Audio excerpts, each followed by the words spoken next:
Captain Jake Morrison stood on the bridge of the USS Defiance, watching the last hope of the galaxy die before his eyes. The massive fleet that had defended the Kepler Nebula for 3 months was breaking apart like toys in the hands of an angry child. Ships that had seemed impossible to destroy were now twisted metal floating in the cold darkness of space that the Vex Collective had returned. And this time they were not playing games. Morrison gripped the metal rail in front of him as another explosion lit up the view screen. The Zephyrian flagship, a beautiful ship covered in blue energy shields, cracked in half as black machines swarmed over it. He had seen the Zephyrians fight before. They were proud, ancient, and their technology was thousands of years ahead of Earth's best weapons. Now they were dying just like everyone else.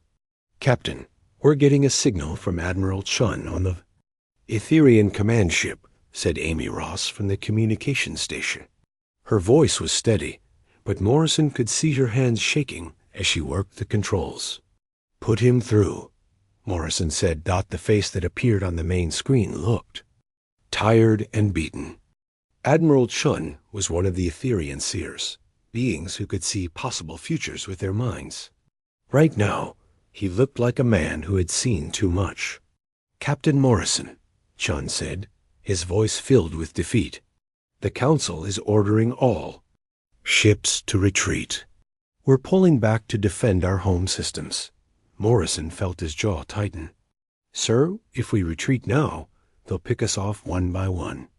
We need to stay together and keep fighting." Chun shook his head slowly. "There's nothing left to fight for here, Captain. The line is broken. The Vex have adapted to everything we've thrown at them. Our best weapons barely scratch their hulls now." Before Morrison could respond, the signal cut out.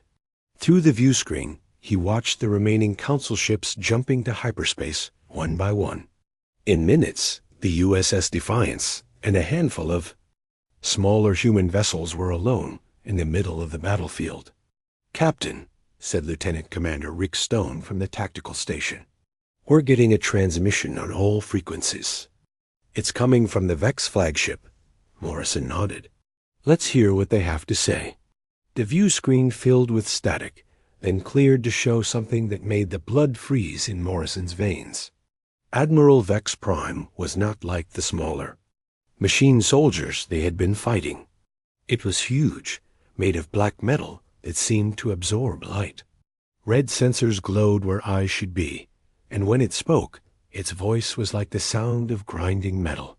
"People of the galaxy," the machine said, its words echoing across space, "you have fought well, but your time is over. In 7 of your standard days, we will begin the final collection. Those who surrender will be processed quickly. Those who resist will suffer before they join us." The transmission switched to show images that made Morrison's stomach turn. Entire planets covered in black machines. Cities full of people standing perfectly still, their eyes glowing red like the machines that now controlled them. Worlds stripped bare of all life, turned into metal factories that built more Vex soldiers. "Your fleets are broken," Admiral Vex Prime continued. "Your leaders have abandoned you. There is nowhere to run, nowhere to hide. We have studied you for 1,000 years. We know your weaknesses. We know your fears. Resistance is pointless." The transmission ended, leaving the bridge in silence. Morrison looked around at his crew. These were good people, humans who had volunteered to serve in space when most of Earth still thought the stars were too dangerous to visit. They were scared. He could see it in their faces, but they were still here. They hadn't run like the others. "Chief Hayes," Morrison said to his chief engineer, "how long until we can jump to hyperspace?" Ben Hayes checked his instruments. "About 10 minutes, Captain. The engines took some damage from that last attack." "Amy, get me a channel to all human ships in the area." "Channel open, sir." Morrison took a deep breath.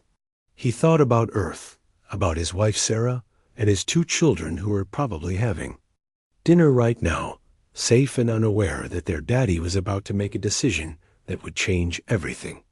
This is Captain Morrison of the USS Defiance to all human vessels. I know what you're thinking right now. The big alien ships with their fancy weapons have run away. The council that we joined to help protect the galaxy has left us to die. The smart thing to do would be to run home to Earth and hope the monsters don't follow us. He paused, watching the stars outside the view screen. Somewhere out there, the Vex were preparing to destroy everything good in the galaxy.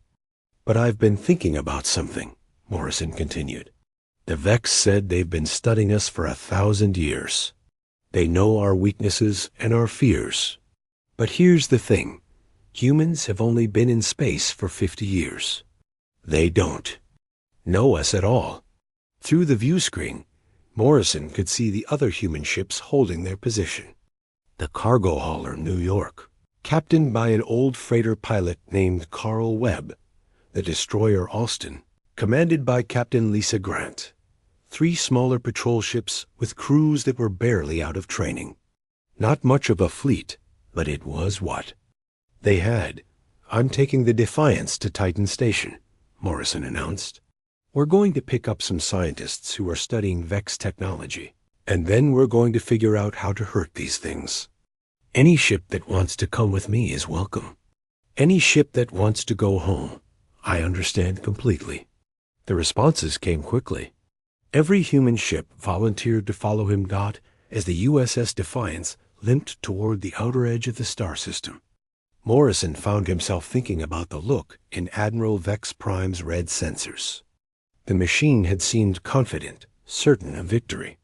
It had probably conquered 1,000 worlds, destroyed 1 million species. It thought it knew everything about warfare, but Morrison had served in Earth's military before joining the space fleet. He had fought in wars where victory seemed impossible, where the enemy had better weapons and more soldiers. He had learned something that the advanced alien species seemed to have forgotten during their thousands of years of civilization. Sometimes, the best way to win a fight was to make sure your enemy didn't understand what kind of fight they were. Dr. Lisa Carter was waiting for them at Research Station, Gamma 7. She was one of Earth's best scientists, a woman who had spent 2 years taking apart every piece of Vex technology she could find. When Morrison explained what had happened at the Kepler Nebula, her face went pale. "Captain," she said as they loaded her research onto the Defiance, "I need to tell you something about the Vex, something the Council never wanted to hear." Morrison waited while her team secured the last of their equipment. "They've been holding back," Carter said. "All this time, we thought we were fighting their main fleet. But the truth is, they've been testing us. Learning how we fight, how we think, how we react to pressure. This whole war has been one big experiment, and now they have all the data they need." Morrison felt a chill run down his spine. "What are you saying, Doctor?" "I'm saying we never had a chance," Carter replied. "They could have destroyed the galaxy. Years ago. They've been playing with us, like a cat playing with a mouse before it kills it."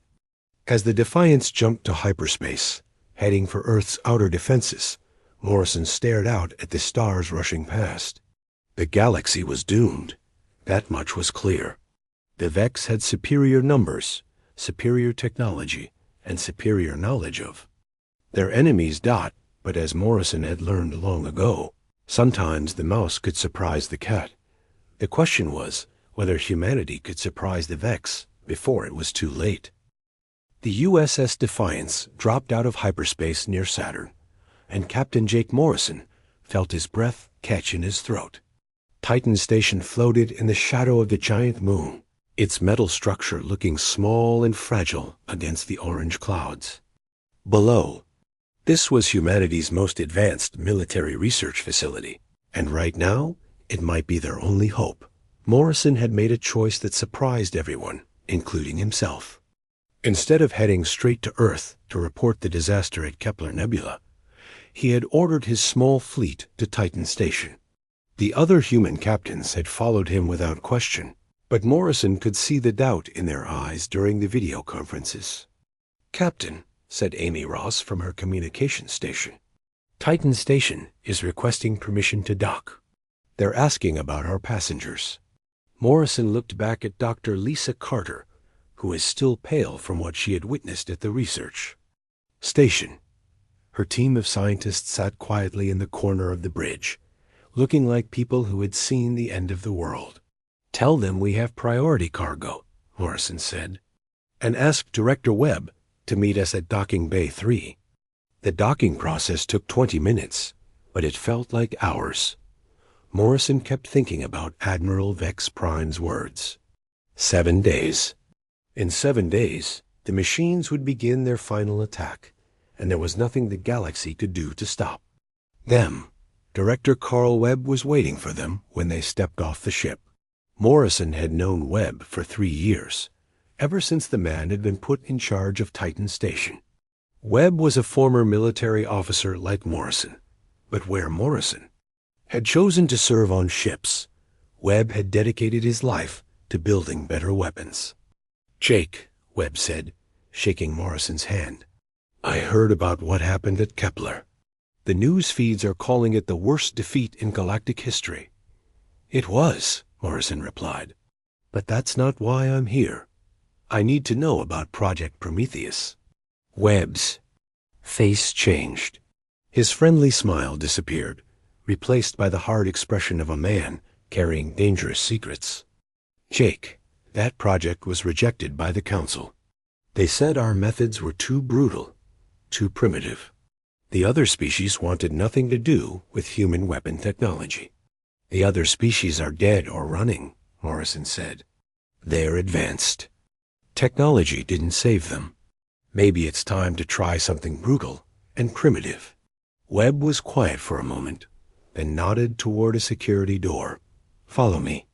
They walked through corridors that Morrison had never seen before, past laboratories where scientists worked on projects that were classified above his security level. Finally, Webb stopped at a heavy door marked with warning signs in 6 different languages. "Before I show you this," Webb said, "I need you to understand something. The Council species have been fighting wars for thousands of years. They've developed rules, traditions, ways of fighting that they consider civilized. Their weapons are designed to disable enemy ships, to minimize casualties, to show mercy when possible." Webb placed his hand on a scanner, and the door opened with a soft hiss. "We built weapons designed to win." The room beyond was enormous, filled with devices that Morrison didn't recognize. Some looked like cannons, but they were too big and too strange. Others appeared to be armor plates, but they were made from materials that seemed to bend light. Around them, in the center of the room, sat something that made Morrison's eyes widen. "Is that a railgun?" he asked.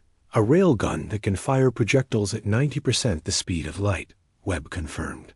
"The Zephyrians laughed when we showed them the plans. They said kinetic weapons were outdated, that energy shields made them useless." Dr. Carter, who had been quiet during the tour, suddenly spoke up. "Energy shields work by deflecting or absorbing energy attacks. But a physical projectile moving at near light speed carries more kinetic energy than most ship reactors produce in a week." Webb smiled for the first time since they had arrived. "Exactly. And that's just the beginning." He led them to another section of the room, where Chief Engineer Ben Hayes was already examining a strange device that looked like a metal box covered in blinking lights. "What is it?" Hayes asked. "We call it a chaos generator," Webb explained. "The Vex adapt to enemy tactics by analyzing patterns in their behavior. This device creates random energy fluctuations that make it impossible for their sensors to get a clear reading." Morrison picked up a piece of the strange armor material. It was surprisingly light, but it felt solid as steel. "What's this made of?" "Compressed stellar matter," Webb said. "We take material from the core of dead stars and compress it using gravity manipulation. It's the densest armor we've ever created." Amy Ross was studying a communication device that looked nothing like the standard equipment on their ship. Director Webb, what does this do? It broadcasts human biometric data, Webb explained. Heart rate, brain waves, adrenaline levels. We discovered something interesting during our tests. When VEX machines try to analyze human biological data, their processing systems slow down. They can't understand why humans fight better when they're scared, or why we make decisions that seem to hurt our chances of survival. Dr. Carter was nodding as she examined the equipment. This could work, she said quietly. The VEX expect logical behavior. They adapt by predicting what their enemies will do next. But if we do things that don't make sense, things that seem random or self-destructive, they won't know how to counter us, Morrison finished. Webb walked over to a computer terminal and brought up a series of technical drawings. The question is, are you willing to let us modify your ship? The process will take 48 hours, and there's no guarantee the Defiance will survive the installation. Morrison looked around at his crew. Hayes was already studying the technical specifications for the new weapons. Ross was testing the communication equipment. Even Dr. Carter seemed excited as she examined the chaos generators. How long until the VEX reach the core worlds? Morrison asked. Based on their current speed, about 72 hours, Carter replied. Morrison did the math in his head. If they spent 48 hours modifying the Defiance, they would have less than a day to reach the VEX fleet before the machines began their final assault on the galaxy's most important systems. Director Webb, Morrison said, I want you to understand something. My crew and I were not expecting to survive this. We're not trying to win the war. We're trying to buy time and send a message. Webb raised an eyebrow. What kind of message? That somebody is still fighting. The next 2 days were the longest of Morrison's life. He watched as Webb's teams tore apart his ship and rebuilt it with human technology. The elegant curves of the Defiance's hull were replaced with angular armor. Plates, the standard energy weapons, were removed and replaced with railguns that looked like metal spears. The bridge was rewired with equipment that seemed to belong in a mad scientist laboratory rather than a starship. Commander Rick Stone arrived from Earth with a team of volunteers. These were soldiers who had heard about the defeat at Kepler Nebula and wanted to do something about it. Master Sergeant Kate Thompson brought a squad of Marines who specialized in boarding actions. They all knew this was probably a one-way mission. On the second night, Morrison found Dr. Carter working alone in the ship's new laboratory. She was surrounded by pieces of VEX technology, trying to understand how their adaptive systems worked. Doctor, Morrison said, can I ask you something? She looked up from her work. Of course, Captain. Do you really think this will work? Or are we just making ourselves feel better before we die? Carter was quiet for a long moment. Captain, I've spent 2 years studying VEX technology. They're incredibly advanced, but they have a weakness. They think like machines. They analyze, they adapt, they optimize, but they don't understand sacrifice. She picked up a piece of VEX circuitry, turning it over in her hands. When the Council species fight, they try to preserve their ships, their crews, their resources. They fight to win with minimal losses.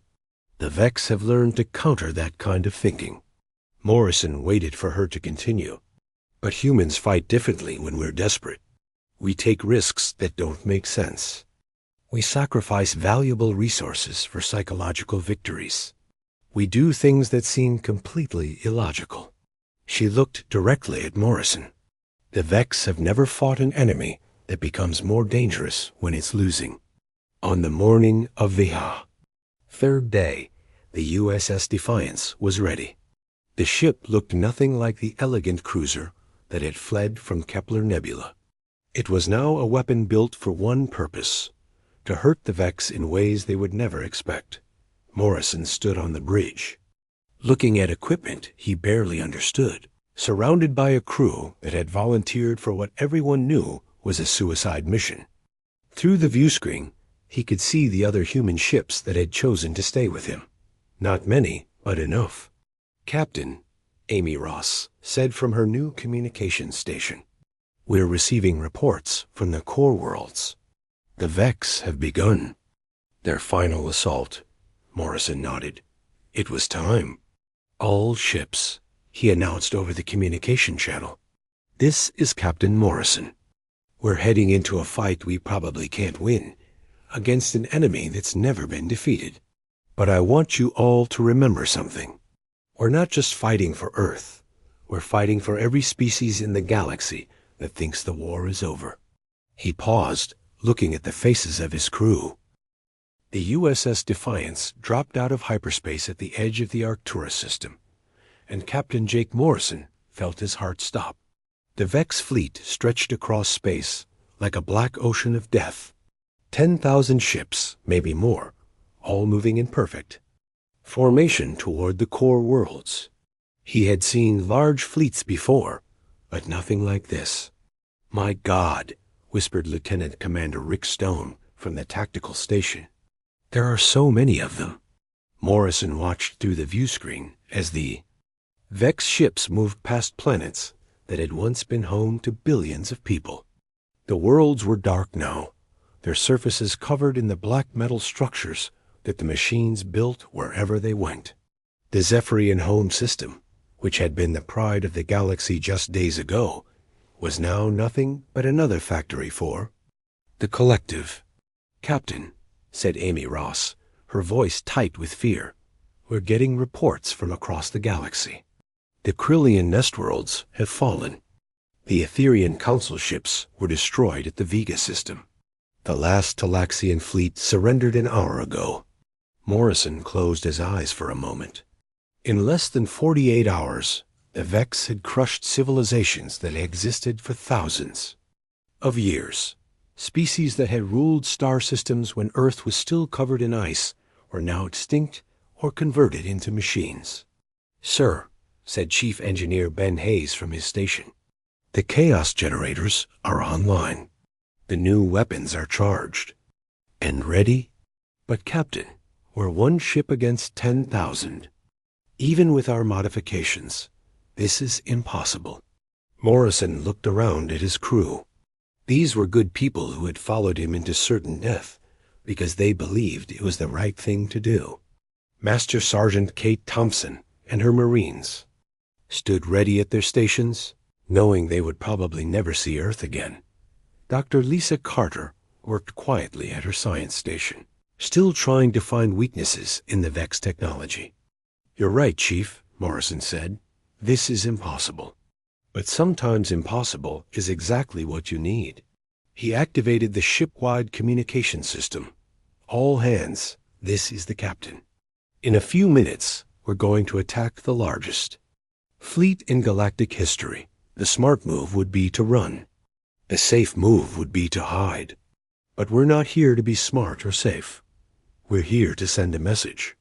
Morrison paused, watching the Vex ships through the viewscreen. "Every species in this galaxy is watching right now, waiting to see if anyone will fight back.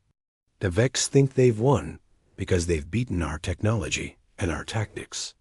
But they've never faced something they can't understand. They've never faced humans who refuse to quit." He took a deep breath. "Today, we show them what that looks like." Morrison turned to his tactical officer. "Lieutenant Blake, target the lead ship and fire everything we have." Sarah Blake's fingers moved across her controls with deadly precision. "Railguns locked on target, Captain. Firing now." The USS Defiance shuddered as its new weapons unleashed their fury.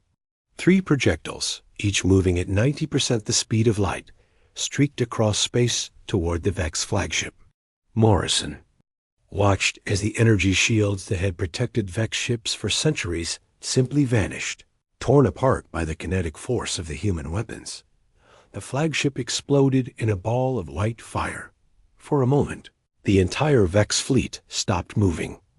Morrison could almost imagine the machines trying to process what had just happened. Their shields were supposed to be impenetrable. Their armor was supposed to be indestructible. But a single human ship had just destroyed their most powerful vessel in one shot. Then the Vex fleet turned toward them like a swarm of angry wasps. Incoming missiles, Blake reported. About 1,000 of them. Activate the chaos generators, Morrison ordered. Dr. Carter pressed a series of buttons, and suddenly the space around the Defiance filled with random energy bursts. The Vex missiles, designed to track their targets with perfect accuracy, began flying in circles as their guidance systems tried to lock onto a ship that seemed to be everywhere and nowhere at once. They're adapting, Carter warned. The missiles are adjusting to compensate for the interference. Then let's give them something else to think about, Morrison said. Ramming speed. Head straight for their main battle line. The bridge crew stared at him in shock. Sir, said Hayes, if we ram those ships at full speed, we'll be destroyed too. Not if we do it right, Morrison replied. Our new armor is made from compressed stellar matter. We're harder than anything they've ever encountered. Blake, target their formation leaders as we go through. Make them scatter. The Defiance accelerated toward the Vex fleet like a bullet fired from a gun. Morrison watched as the enemy ships tried to move out of the way, but they were too close together. The human ship smashed through 3 Vex cruisers before they could react, its dense armor tearing through their hulls like paper. Captain, Stone called out, we're getting communication. Requests from across the galaxy. Other species are watching this battle. They want to know how we're doing this. Morrison almost smiled.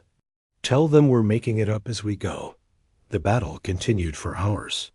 The Defiance used tactics that no military academy had ever taught. When their weapons overheated, they used the ship itself as a weapon, ramming Vex vessels that tried to get too close. When their shields failed, they released atmosphere from damaged sections to create clouds of frozen gas that confused. Enemy sensors. Dr. Carter discovered that human biometric data could be weaponized. Every time the crew's heart rate spiked during combat, she broadcast the information to nearby Vex ships. The machine's computers tried to analyze why the humans fought better when they were terrified. But the illogical nature of human courage overloaded their processing systems. It's working, Carter reported excitedly. The Vex ships nearest to us are showing decreased efficiency. They're trying so hard to understand our behavior that they're neglecting basic combat functions. Lieutenant Blake found new ways to use their weapons. Instead of trying to destroy every enemy ship, she began targeting Vex vessels that were carrying other Vex ships. When the carrier exploded, it took dozens of smaller craft with it. She used gravity wells from destroyed planets to slingshot projectiles around obstacles. She even fired their rail guns through the wreckage of dead ships to hide the trajectory until the last second. Sergeant Thompson's Marines proved that humans could be creative even in the middle of a space battle. When Vex boarding parties tried to take the ship, the Marines used tactics that confused the logical machines. They would retreat from strong positions and attack from weak ones. They would sacrifice valuable equipment to save worthless supplies. They fought like humans who knew they were going to die and wanted to take as many enemies with them as possible. But the Defiance was taking damage. The ship's hull was cracked in a dozen places. The new weapons were failing one by one. Half a crew was wounded, and they were running out of ammunition. Captain, Hayes reported, his voice grim. We've lost main power to sections 4 through 7. Life support is failing on deck 3. And, sir, we're down to our last railgun. Morrison looked at the tactical display. The Defiance had destroyed over 300 Vex ships, an impossible victory that would have made them legends in any other battle. But there were still thousands of enemy vessels, and more arriving every hour. And something unexpected happened. A new signal appeared on their communication system. Not from Earth, not from any human ship, but from the heart of the Vex fleet itself. "Captain Morrison," said a voice that sounded like grinding metal. "I am Admiral Vex Prime. I request permission to communicate." The bridge fell silent. Morrison had expected many things during this battle, but he had never expected the enemy commander to want to talk. "Put him through," Morrison said. The view screen filled with the image of Admiral Vex Prime. The machine intelligence looked exactly as Morrison remembered from its earlier broadcast, but something was different. The red sensors that served as its eyes seemed less certain, less confident. "Captain Morrison," the machine said, "you have presented us with a problem we have never encountered before." Morrison wiped blood from a cut on his forehead. "What kind of problem?" "Your tactics make no logical sense," Admiral Vex Prime replied. "You sacrifice valuable resources for minimal tactical gain. You choose dangerous strategies when safer options are available. You fight more effectively when your situation becomes more desperate." The machine paused, its sensors flickering. "We have studied warfare for millennia. We have conquered 1,000 species. We understand the mathematics of combat, the logic of survival, the rational pursuit of victory. But you fight as if logic does not exist." Morrison found himself laughing, despite the pain and exhaustion. "Admiral, logic is a luxury. We don't have the luxury of fighting a war we can win. So we fight the war we have." "This troubles our calculations," Admiral Vex Prime admitted. "We have been observing your species for only 50 of your years. Our data is incomplete. We did not anticipate this level of ... irrationality." Morrison could see something in the machine's sensors that he had never expected to see. Uncertainty, fear.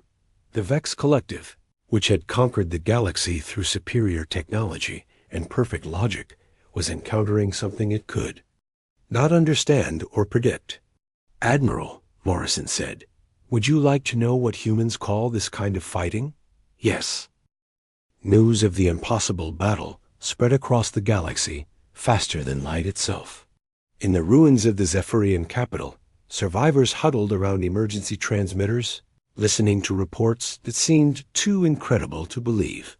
A single human warship had been fighting the entire Vex fleet for 22 hours and was still alive. Commander Lisa Grant sat in the damaged bridge of her Zephyrian cruiser, watching the tactical feeds that were being broadcast from emergency relay stations throughout the galaxy. Her ship was one of only 12 Zephyrian vessels that had escaped the destruction of their home fleet, and she had been planning to retreat to the outer rim to hide until the war was over. Now she was watching something that changed everything. "Captain," said her tactical officer, his blue skin pale with shock, "the human ship has destroyed over 400 Vex vessels. Their tactics are completely insane, but they're working." Grant stared at the displays showing the USS Defiance, ramming through enemy formations, using weapons that fired solid metal instead of energy, and somehow surviving attacks that should have destroyed them instantly. The human ship looked like it was falling apart, but it kept fighting. "Sir," her communications officer reported, "we're receiving a transmission from the Etherian High Council. The few survivors are asking all remaining ships to observe the human battle and learn from their methods." Grant felt something she hadn't experienced since the war began. Hope.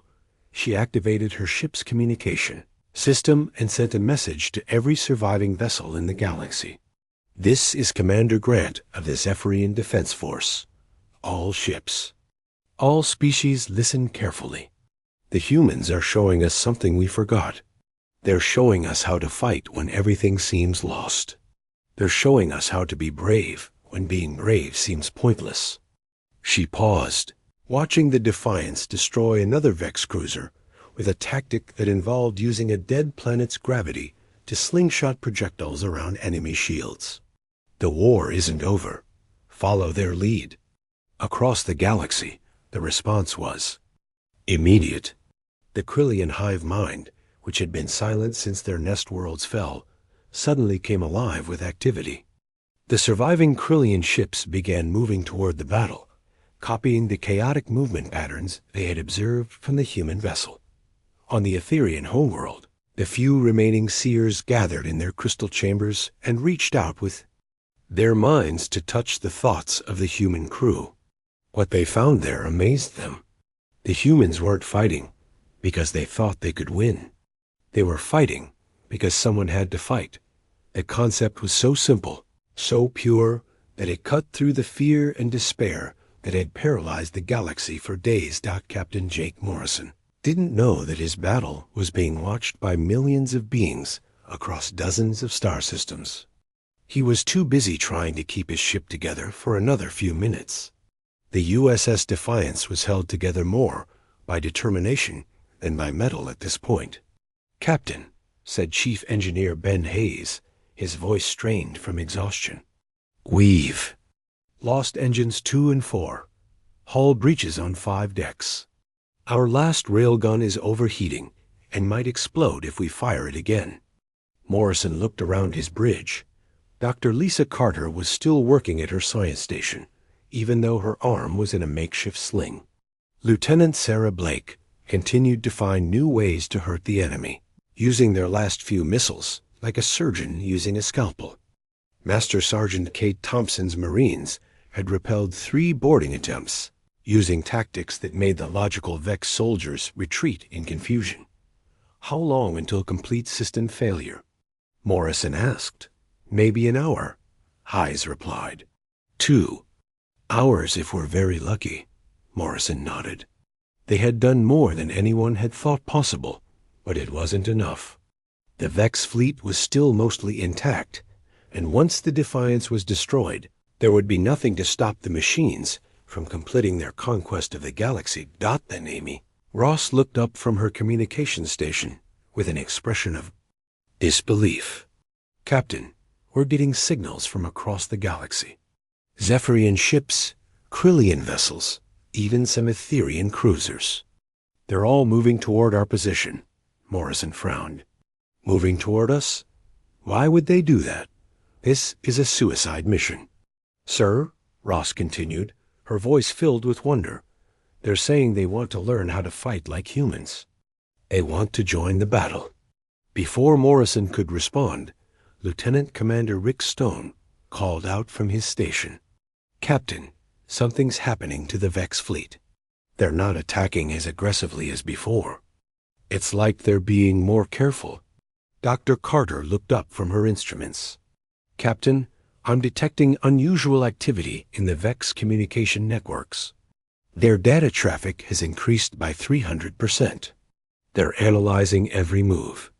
We make every tactic we use, but the processing load is causing delays in their response times."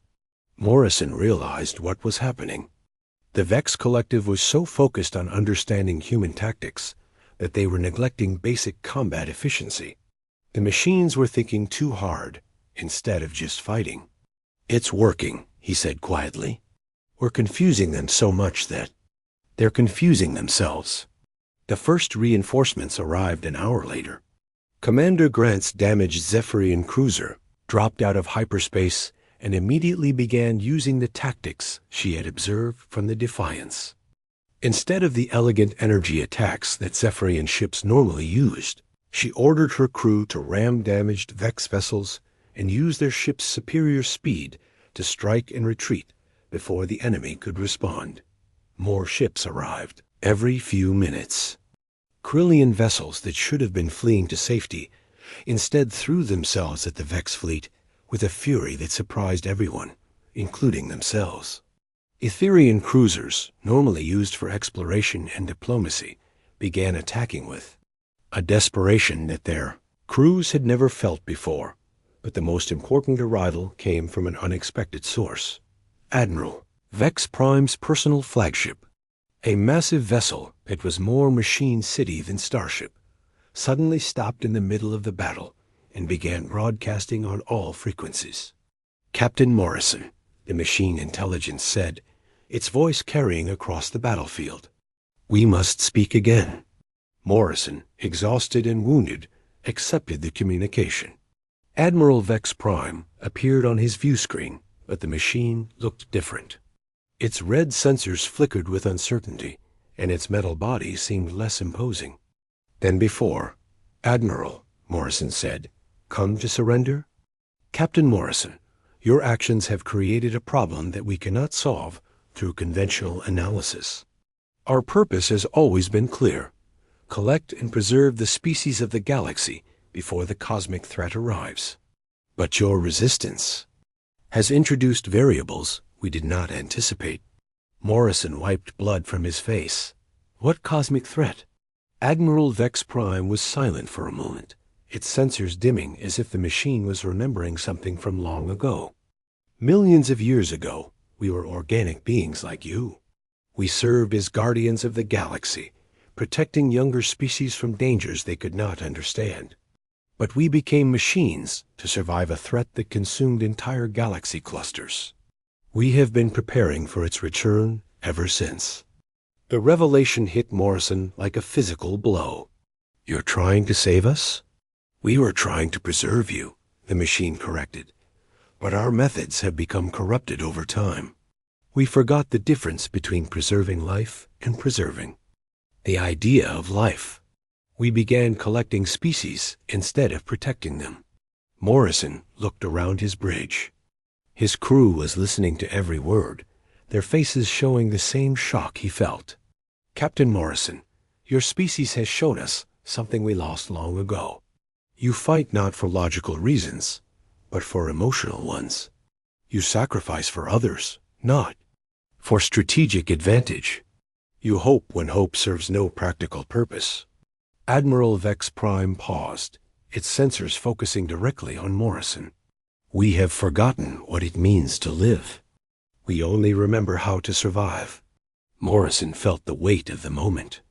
Everything that had happened, every sacrifice his crew had made, had led to this conversation.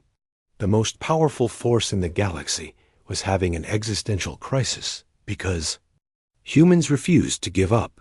"Admiral," Morrison said slowly, "if you really want to protect the galaxy, then stop trying to collect us. Help us fight whatever's coming. Work with us instead of against us." The machine was quiet for a long moment. Around them, the battle continued, but both fleets seemed to be moving more slowly, as if everyone was waiting to see what would happen next.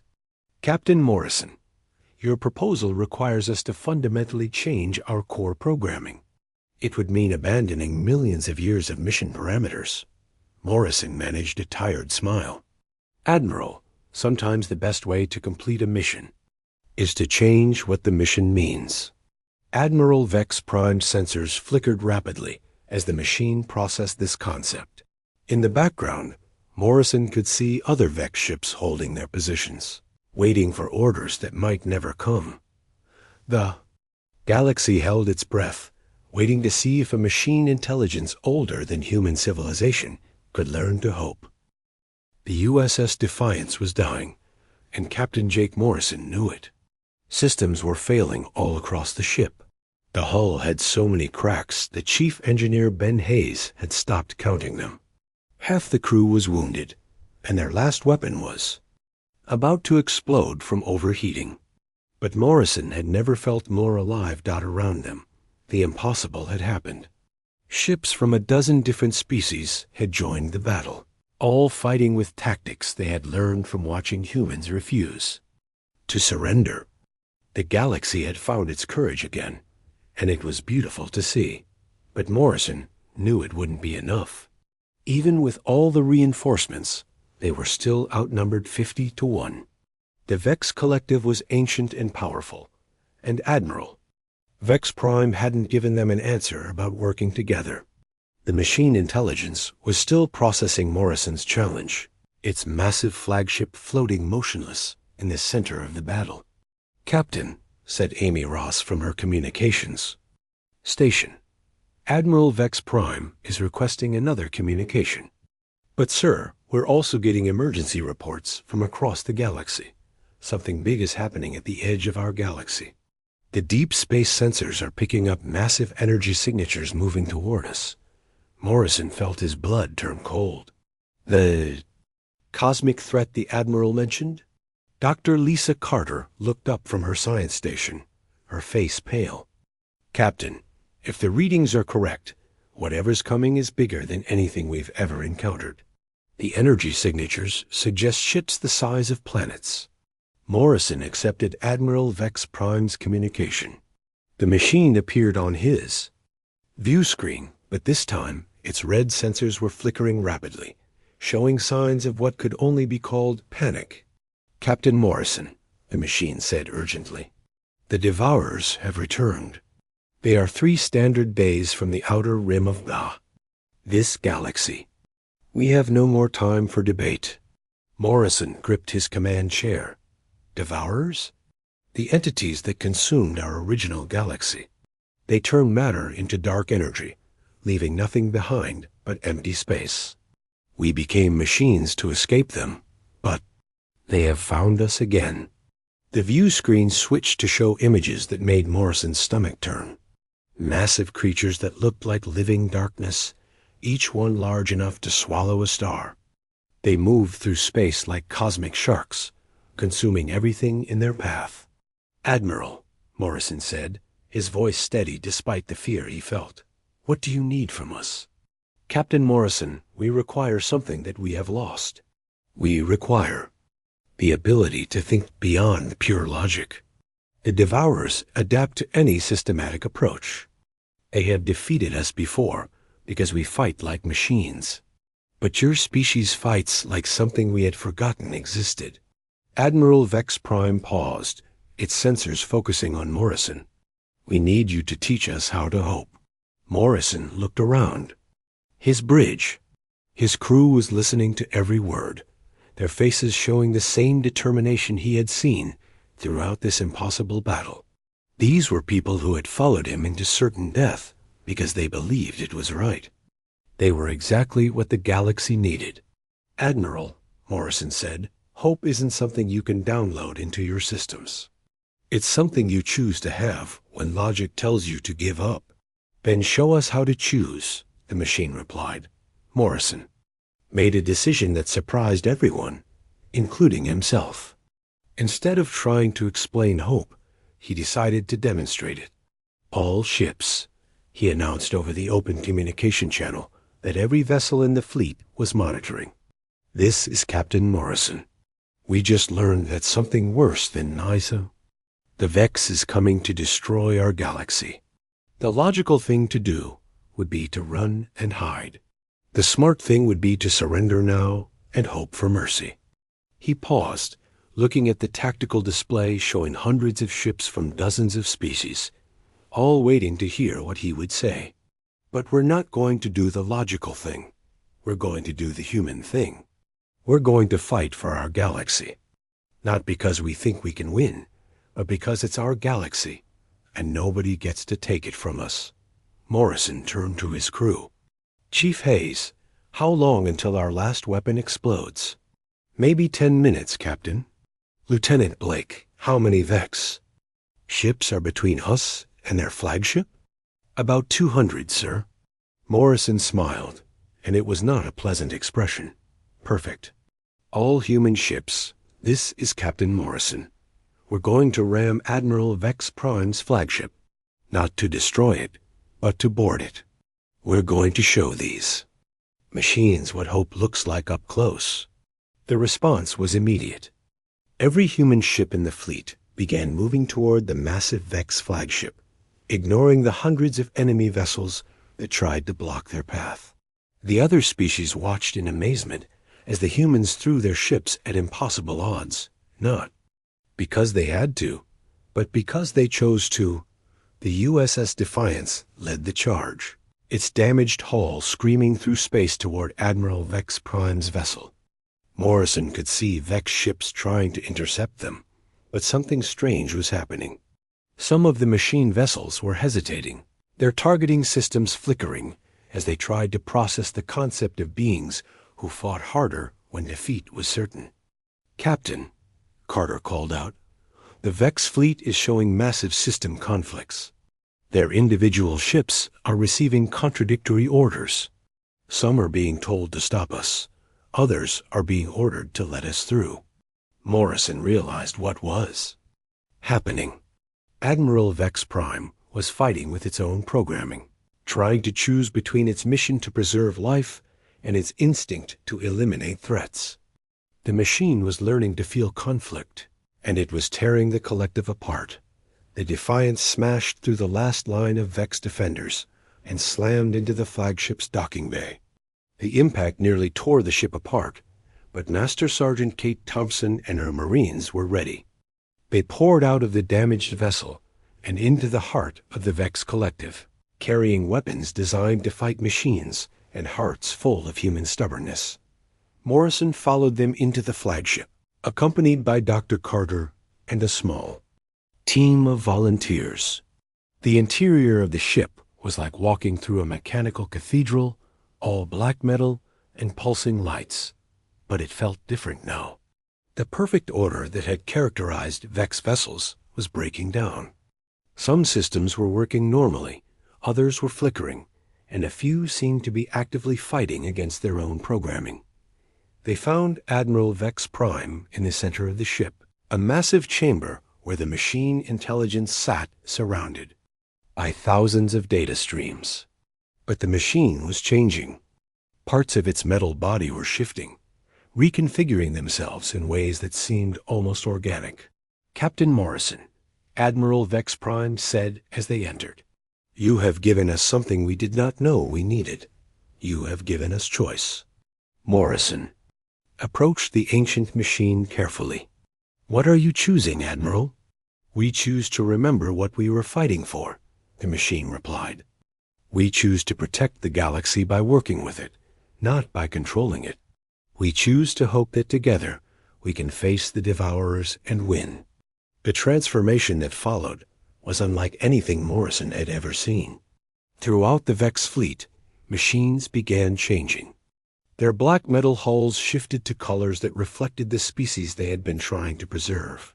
Their weapons reconfigured themselves to work alongside alien technology instead of dominating it. Most importantly, their behavior became less predictable, more creative, more alive. When the Devourers arrived 3 days later, they faced something they had never encountered before. They faced a galaxy that fought like humans had taught it to fight. Ships that used tactics that made no logical sense. Fleets that became more dangerous when they were losing. Civilizations that refused to surrender, even when surrender was the smart choice. The war against the Devourers lasted for months, but the outcome was never really in doubt. The creatures were used to fighting logical, systematic opponents. They had never faced an enemy that could be simultaneously machine and organic, rational and emotional, ancient and young. Admiral Vex Prime, now calling itself Guardian Prime, led fleets that combined the best of every species in the galaxy. Zephyrian energy shields protected Krillian hive ships that carried human marines. Etherian seers guided Vex vessels that fought with Talaxian courage and human unpredictability. The memorial built at the coordinates where the USS Defiance made its stand became the most visited site in the galaxy. People came from thousands of worlds to see the place where one human ship had said enough and changed everything. Morrison survived the war, though his ship did not. He returned to Earth as the most famous human in galactic history, but he always insisted that the real heroes were the crew members who had followed him into the impossible and made it possible. The galaxy was no longer doomed. It had learned to hope, and hope, as humans had always known, was the most powerful weapon in the universe. Years later, when children asked how the galaxy was saved, they were told about the day when, faced with certain defeat, one human warship looked at the darkness and decided to bring light. They were told about the crew that taught machines how to dream and showed the galaxy how to fight like humans. The USS Defiance was gone, but its legacy lived on in every ship that refused to surrender, every crew that chose hope over logic, and every being in the galaxy who learned that sometimes the best way to win is to never stop fighting for what you believe in.